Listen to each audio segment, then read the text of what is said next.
Hey, everybody. You're listening to The Ox and the Rat, the show where we put old tales to the test of modern times.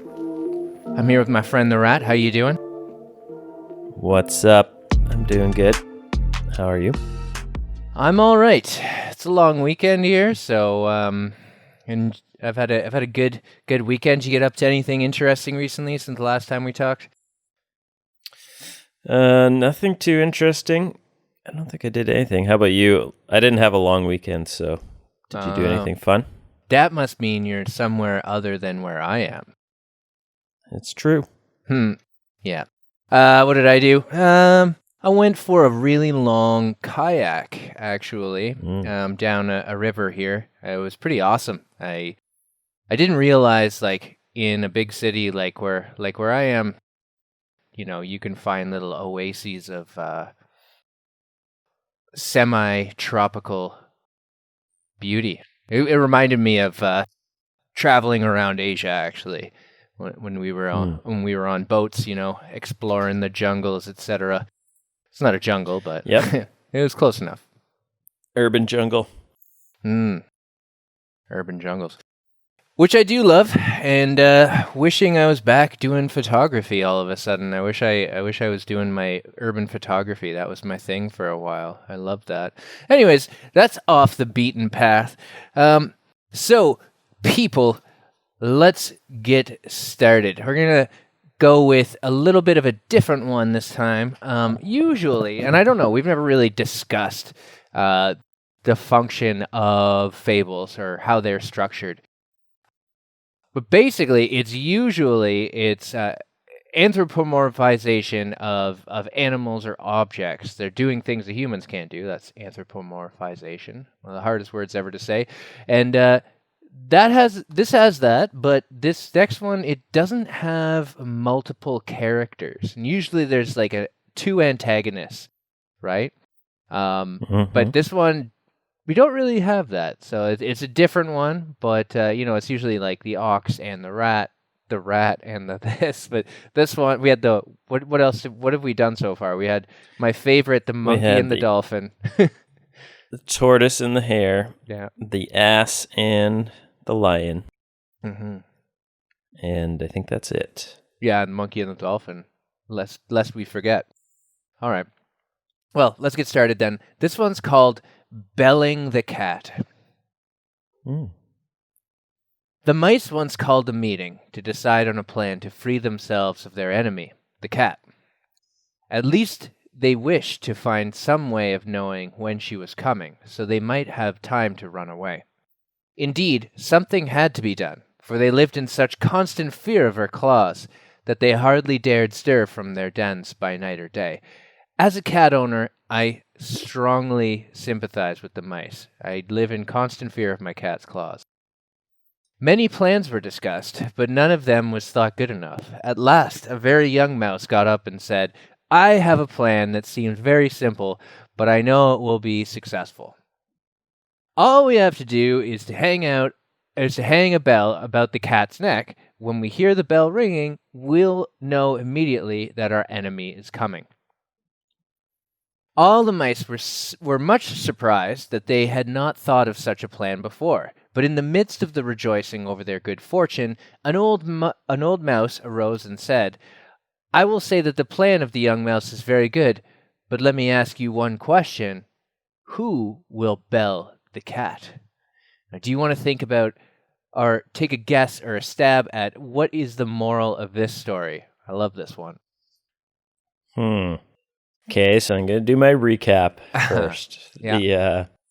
We got some mice scared of a cat. They're like, how do we figure out the cat's very sneaky? It's going to sneak up on you, probably. And so the young mouse decided, let's put a bell on the cat, and we'll hear it coming at all times. Yeah. However, easier said than done. How about that? That's the wow. moral. There's a shirt. It is one thing to say that something should be done, but quite a different matter to do it. So talk is cheap, I guess. Man, the more you read these, the more it sounds like I'm pretty sure we got all of our sayings from Aesop's fables, right? Talk is cheap. Probably. Actions matter. Right. Easier said than done. Yeah, just to riff off of yours. All right. Let me begin, as it is an area of constant frustration for me. University.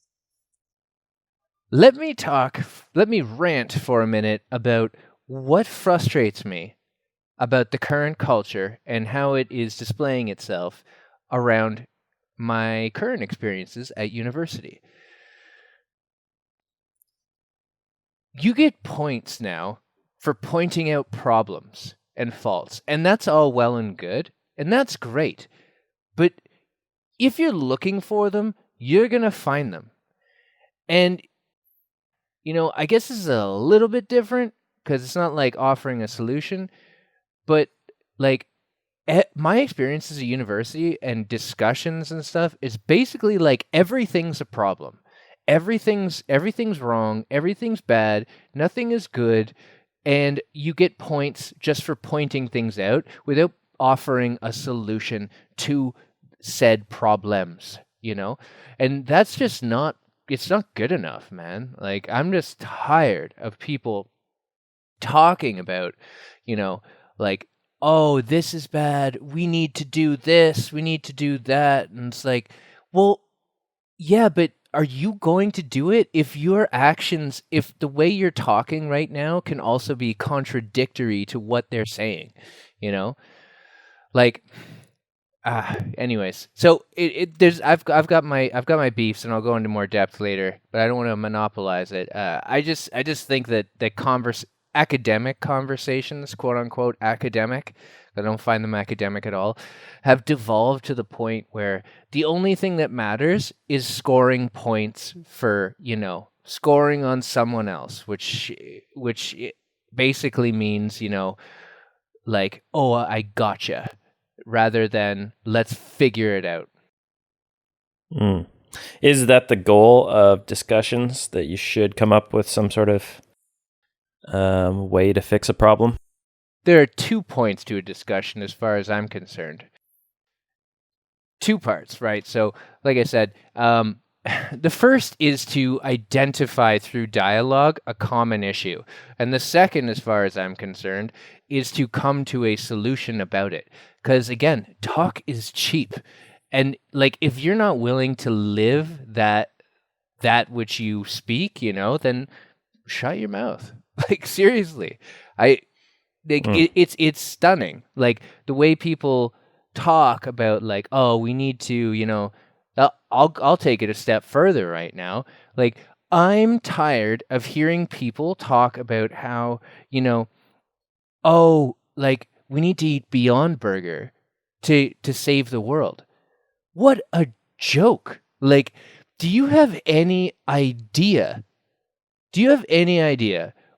Like, the awful inputs that go into something like that? So it's like, okay, so all animal agriculture, all animal husbandry, anything that kills an animal is bad.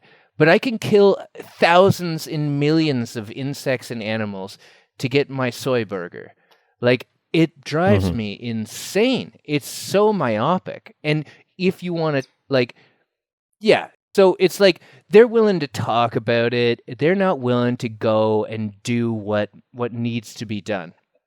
Right? They're not willing to go and see the farm that made their Beyond Burger or their soy cantaloupe. I don't know what like that world, but like, go there and look through the field after your soy has been harvested, and then you tell me afterwards that that stuff you spewed earlier was correct.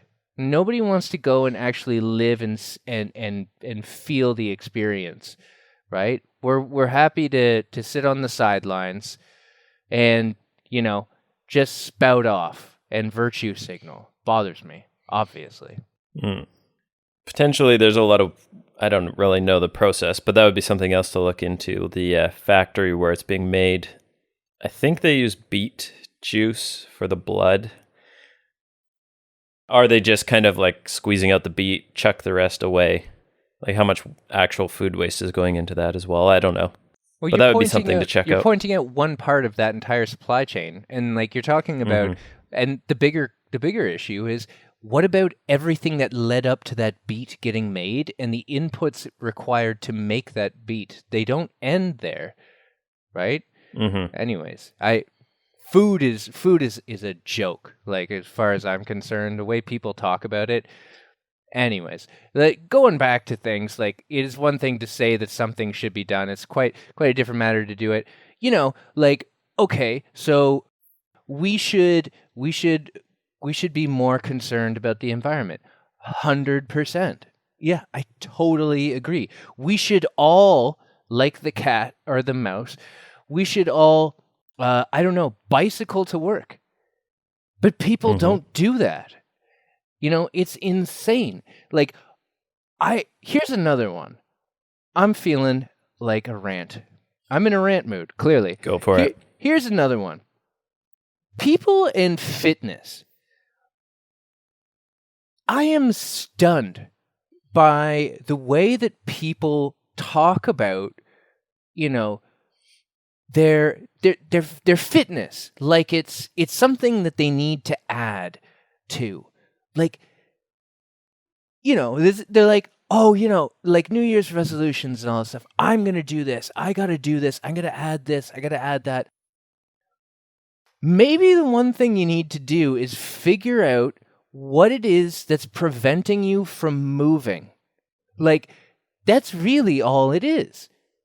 I know I'm not a calorie in, calorie out kind of a person, but Christ's sakes, it does kind of come down to that at the end of the day. You know, like, people are so willing to go out there and say, you know, if only I did this. What I need to do is this. Go and do it. Like, go and actually do it. Or, even better, make a plan that you'll actually do. That mouse is not going to put the bell on that cat. Right? The old mouse is clearly not the right one to do it. Like, but I mean, it's all well and good to talk, but you know what? It isn't all well and good to talk. It's not okay to be a talker. I hate it. It's wrong. Like, be a doer. Take action. Like, that mouse, if he had that idea before, why didn't he go and do it? Well, maybe it requires some coordination. I don't know. Some mice need to be over here, and some mice need to be over there. They're going to act as a distraction. And then the other mice are going to put the bell on the cat. I don't know. Whatever. Probably requires some coordination. But, you know, I hope the response to that story is that mouse is going to come back and say, I have a plan, and we will do it. And I'm going to be the one that leads it. You know? Whatever. Yeah, that makes sense. I was I was thinking about goals and things like that as well, like fitness, and you kind of touched on that. Oh, please go there. Go there. No, that's basically it, that you set a goal and you don't really ever accomplish it. There's, what is it, like the week after New Year's, most people, who knows, I'm going to make up a stat, 90% of people kind of give up on their goals. So I was just thinking about the mouse there. The idea was good. However, there was no actual, like you said, there's not a lot of detail there. He came up with an initial plan, but there wasn't anything concrete. Like, okay, so we need a strategy here. I'm assuming the cat's got to be sleeping. You got to attach it to the collar. Like you said, some people need to be over there. Some people need to be over here. Maybe a distraction. Who knows? So there needs to be a lot more detail in the plan. So that kind of goes with the goal. It's easy enough to say, like, I want to lose 10 pounds, but how are you going to do that? One of the things you said, calories in and out, and getting off your couch and actually doing something, which I've done. I kind of lost about 9 pounds, and that was it. Eating less, takeout, going for a walk at night, lifting weights. Even though a walk is kind of like, doesn't seem like much. Oh, it's huge. It's absolutely massive. And especially if you do your 10,000 steps in that just one sitting, or walking, I should say. And yeah, I think that would be a better description of it. In that one, literally walking and definitely not sitting. Yeah. There should be a term walking. What is it? There is it the term for walking? Well, like in a sitting, I did this activity in one sitting.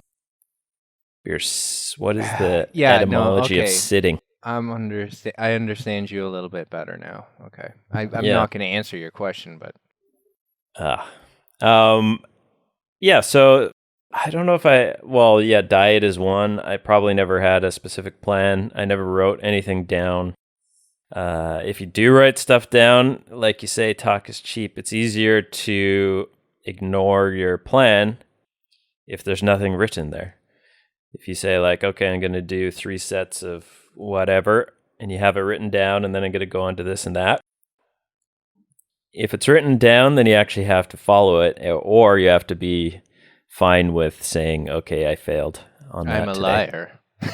Yeah. I lied to myself. I gave up today. Yeah. So I definitely have done that with eating and with a diet.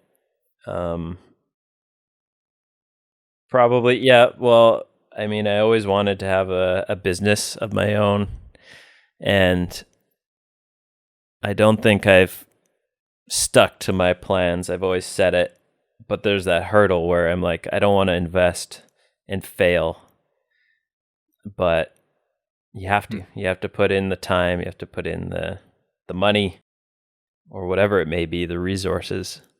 Yeah. In order to succeed. Well, you know what? You've just inspired me, and I wondered when we first started this. And I don't know how people think podcasts work, but they're not always as coordinated, perhaps, and probably it's a good trade-off. How coordinated do you want it to be? But not. I wasn't sure coming in here if I knew how to connect this to my personal life, but right now I do, based on what you just said. My career change, you know. I was the person I complained about my job every freaking day. Every day in my head or to other people. It didn't matter, and you know this. Mm-hmm. I do. And it was thank you. And it was it got I always like, am I in the wrong job? Like it was there. You know, it took a health scare to get me to make the final decision. That's when everything really changed. But I mean, like, took my current significant other to say, you know, like, you sound like you hate it. And I was like, I do hate it. And it was like, so what are you going to do about it? I was like, and it was a few times of that where like, I was like, I don't know, what can I do? Like, what, you know, like, oh, what would I do? I'm like, woe is me. Yeah. Like, well, I'm stuck in this. And it was like, and yeah, I've got to give her a ton of credit for making me make the change that I've made. That was like, eventually got to the point where I was like, well, I've got to quit. And then when I started saying it, then the wheels started turning. And then it became a goal. And then it became a thing where I wasn't just talking, and I was tired of hearing myself talking. And probably I was also tired of her being tired of me talking about it. So, you know, there's a feedback there, and that's probably a great thing. And I've been such an action-oriented person ever since my whole cancer scare that, like, it's like, what am I worried about? It's like, this is ridiculous. Like, why am I not taking action on this? I'm not getting younger. I've, like, you know, and then I've projected it forward. It was like, this is not where I want to be. This is not the kind of person I want to be. I don't like it. I don't want to do it long term. I know that. And I look at all these people in that profession that I was in, and I was like, you guys look horrible. You, you know, like, I don't want to be like you. You know, I beat cancer. Like, screw with that. Yeah, I'm not going to live in the past anymore. And I don't know exactly where I'm going with this, but I am saying that it was the determination to make an action, and it's amazing how quickly it goes. It goes so quickly. Once you've made the decision, it was, okay, well, I quit. Here's a letter. There you go. All right. Well, shit. That's a pretty serious. That's a hard end right there. We've got to make action. I got to take action. So there's a little bit of prep. You know, I started taking other courses or whatever to make the career change that I wanted to do, and you know, made sacrifices here and there. You know, lost a little bit of money, but it was invested in me, and yeah. And at the end of the day, you kind of. I'm happy with where I am. I want more, and that's cool, but it's nice to want more in the thing that you're doing. That's a big change. And it all stemmed from taking action, not talking about it. So I bring it back. You know, it's all nice and well to say, "Oh, you know, I want to make a change," but you got to make the change. Like, you've got to take action and be that agent. You know, like if I want to embody the people that I believe in. I listen to all these entrepreneurs, and you're like, they're all saying the exact same thing that, you know, the person I care about saying, like, do it, act, go, do. You know, everything else is meaningless. So. And in order to do, you're going to have to sacrifice some things. You got to get out of your comfort zone, I guess. Woo. Is what that little moral is saying. Probably if they're all being attacked, or maybe if a bunch of them happen to die at the paws of the cat, that might kind of spur them into action. So without you quitting, made you lit a little fire under your ass. And you had no other choice, right? You had to find something. Well, you could have looked for the same avenue, but you had to find a job nonetheless. So why not be it in the right direction? Yeah. Well, what about you? Are you where you want to be? In life? Or in job? Same Which thing, one? Isn't it? Yeah. My job's not my life as much. I'm happy enough, I think. That's good. My goals are simple. I don't want to put my life into my work, because I grew up with shitty jobs. I was a dishwasher for a long time, probably too long. Heyo. And I realized what hard work is, and I know that I'm only just a cog in the wheel of this money-making machine. Wherever I am, I'm in a bit more, I guess, noble, if you want to call it that, profession now, but I know that I'm still just a money-making tool for this company. I have other things that I should be doing, and I do, I think, but at the end of the day, I can be replaced, and you just pay somebody else to do the work. So I don't put my whole life into my job. I try to do it to the best of my ability, given the hours that I have, but I'm not one of these people that stress, bring all the work home. I try to get it done. If I can't get it done at work, then maybe I'm not being efficient enough. But for me, I have enough time right now. I even have time to work on my craft a little bit at work, so which is also part of work. So I'm pretty happy where I am currently. Obviously, I could be making more money, which would be nice. But do you want to sacrifice? Well, do you want to take action and right? Work outside? Are you willing to make the sacrifice that mouse may or may not have been able to have been willing to make. We don't. To make more money. Yeah, I am not making more money. I'll say that. But I'm happier. There's no question that I don't know how that. There's a real life trade-off there. Like I genuinely, I have to believe that. I do,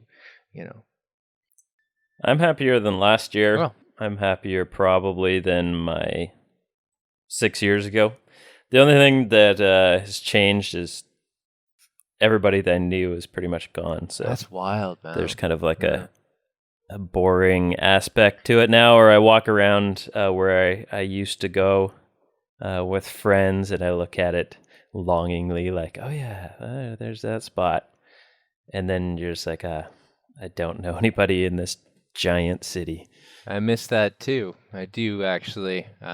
Yeah, but hey, that's off the beaten path, as I said before. I think. But you could always make a plan. Yeah. And meet more friends. Yeah, I'm working on it. So yeah, I mean, thinking about the whole thing, I had my rant. Feels good. Yeah. Well, you mentioned photography earlier. That was another one where you could make a plan, get out there, charge that battery. For sure. Walk For sure around. I can. Yeah. There's a lot of things, and my interests have exceeded my capacity to like entertain them, which is a problem. I think with photography though, I mean, you just stick it in your backpack, the camera, and then you just never leave home without it, or you put it around your neck or whatever, and you're gonna have to walk from your house to somewhere. I do that. That's gonna give you some the post-processing opportunity. It's the post-processing that bothers me. Like I'm, ideally I'm taking sit on a toilet. I'm taking fantastic shots all the time. But it's my workflow that's disrupted. It's the JPEG to TIFF the RAW to TIFF to JPEG situation that I used to have down. You'd take an afternoon to do, but now I have no afternoons that are really free. So, anyways, taking things back to like the whole talk is cheap. Yeah.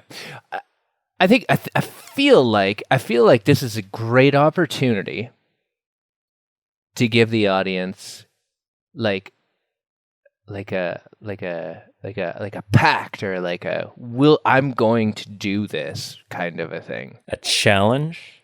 Yes, and not a cinnamon challenge, hopefully. But like Tide Pod. Yeah, no Tide Pods. I'm not doing that. I'm not an idiot. But like, yeah, I think it's a good one. I don't know. What's your like talk is cheap moment right now? My current one, I've been waiting. It's a small investment. It's funny because it's basically, I think it might be about $200, $300 investment that I have to do for this business. But I've been putting it off because partly I don't like wasting money. But at the same time, I can buy like a $40 meal and not really care so much. And you could have a few of those, and then there's your $300. Funny money. So in that, but I think because I have to spend it on something where I might not make it back, and if I don't make it back, that is a disappointment to me and a failure. And I'm putting in my own effort and my talent into this product, so for it to be not received is kind of disheartening, I suppose. So that would be mine. I think my challenge for myself, I'm just going to have to suck it up. Own it. I'm going to get my product ready. I'm going to contact the dealer, which I already have, and I'm going to get it done and just spend that money. And if I don't get it, well, maybe there's other things. Maybe it wasn't my product that sucked. Maybe it was my approach. Whereas, okay, I have the product now, but what about my implementation? How am I going to get it out to the target audience and things like that? I don't have a plan for that. So how about you? What would your challenge be? Tough one. I got you got the big challenge and the littler ones, the ones that are within your control, circle of control, and the ones that are outside of it. Okay. I'll give you a long term and a short term one. How's that? Sounds good. All right. I am in the process of finding a way to move out of where I am and to find a new home. So my current challenge is to stop talking about making that happen. It's time to start doing it. So within the next couple months to 6 months max, I would really like to be living somewhere else. That would be a huge commitment for me. So that's a big one. But I'll tell you something very circle of control-y that I really encourage everybody to do. I'm a huge proponent of fasting, particularly intermittent fasting. And I'm usually about 18-6 sort of thing. If you hear these people, they talk 12-12, 14-8, or whatever. That means like your eating versus not eating window. Your non-eating window should be larger than your eating window. I've been doing it for a long time. The longest I've ever gone without eating was 40 hours. I'm a big fella. It takes a lot for me. It takes a toll emotionally, I suppose, because it is a very mental game to give up food for a long period of time. When I say big fella, I don't mean I'm fat. I'm a fit person, or have been since very recently. So, I probably have a high metabolism as well. Oh yeah. Yeah, very. So that hunger gnaws for sure. But there are people who are bigger than me and more physically fit, etc., who have done longer fasts, and I gotta, it's a mental game, and I'm Mr. Mental Game. Like I've got to own it, and so I'm gonna set myself a challenge within the next. Gosh, I just gotta say it, right? I just gotta own it. Within the next week to have not eaten for 48 hours. That would be a huge thing for me, because 40 hours is super tough. But I want to go 48 hours within the next week and a half, I'll say, just depending on when the podcast comes out and all that. So that's my thing. That's my big challenge. I gotta stop talking about it. I do intermittent fasting, but I have really struggled to do long periods of water only fasting, and the science is there. It's ridiculously good for you. It's just emotionally draining to some extent, which probably tells you a lot about where your body and your mind is at when it comes to food. Anyways, so there's mine. It's a tough one. It's physically demanding, I suppose, but and mentally demanding. But I know I can do it. So there you go. There's mine. All right. Look forward to that report on how tough that was. I heard that the intermittent fasting, the reason why it's so good, I do it myself as well, but It also provides the benefits of a very long fast without the arduous struggle of those very long fasts. So, sorta, not really. So what it's doing is essentially, it's not the same.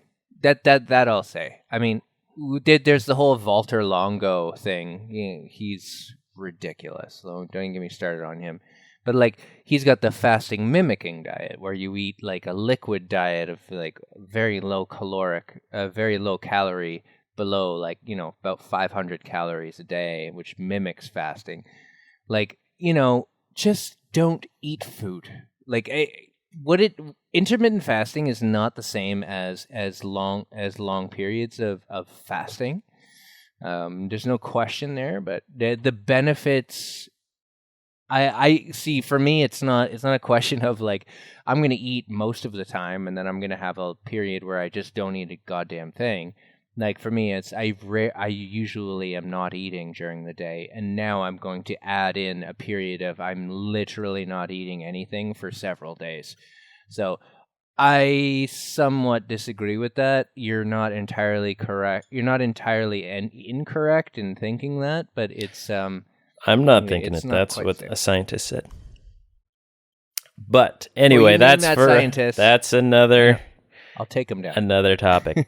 True. So, as always, make sure to like and subscribe if you enjoyed this. And we challenge you as well to come up with a personal goal that you're going to stick to. Make a plan, stick to it, do it. Let us know what that goal is in the comments. And maybe once you're finished, if it's a week or maybe it's a month or who knows how long, come back and update. And let us know if you accomplished it. You could also do that on our Instagram, theoxandtherat. Same thing.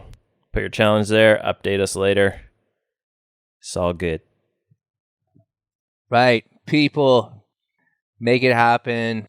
Don't be a talker. Be a doer. Don't be a silent. Don't be a quiet mouse. Be a doer mouse. I don't know.